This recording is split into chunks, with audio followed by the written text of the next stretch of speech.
오늘은 사도행전 12장 5절의 말씀으로 베드로의 투옥과 성도들의 기도라는 제목으로 하나님의 말씀을 나누고자 합니다.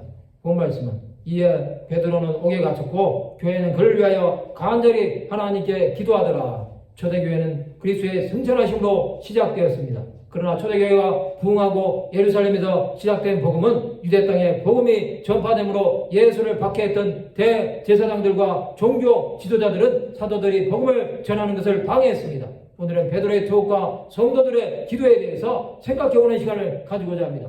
사도행전 12장은 사도 야고보의 순교와 베드로의 투옥에 대한 말씀입니다. 그때 헤롯 왕이 손을 들어 교회 중에서 몇 사람을 해하려 하여 요한의 형제 야고보를 칼로 죽임으로 사도 중에 최초의 순교자가 됩니다. 유대인들이 이 일을 기뻐하는 것을 본 헤롯 왕은 베드로도 잡으려고 합니다. 때는 무교절 기간이었습니다. 잡음에 옥에 가두어 군인 내식인 네페에게 맡겨 지키고 유월절 후에 백성 앞에 끌어내고자 하였습니다.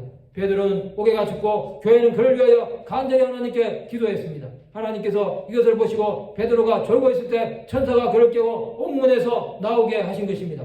하나님께서는 베드로의 복음 전파를 위해서 그를 살리신 것입니다. 이 사건 이후에 헤롯 왕은 주의 사제가 고친이 벌레에게 먹혀 죽습니다. 이 사건은 초대교회 복음 전파의 중요한 계기가 됩니다. 사도들은 이 사건 이후에 바울과 바나바를 최초의 선교사로 파송해서 안디옥 교회가 설립되는 계기가 됩니다.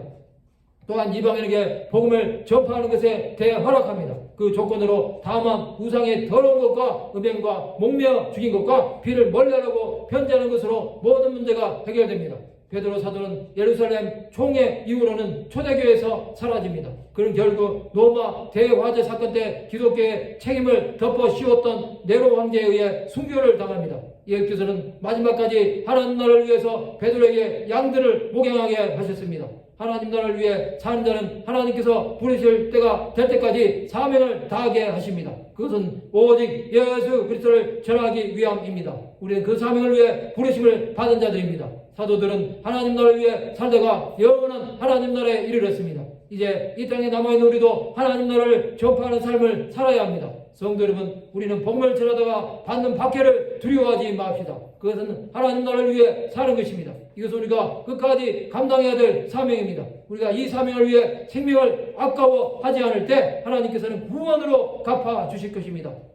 예수께서는 우리를 위해 십자가에서 죽어주셨습니다. 이것을 믿음으로 우리 안에 예수 그리스도로 인한 기쁨이 충만하시기 바랍니다. 우리가 사도들처럼 예수를 위해 살아갈 때 영원한 생명을 누리는 자들이 될 것입니다.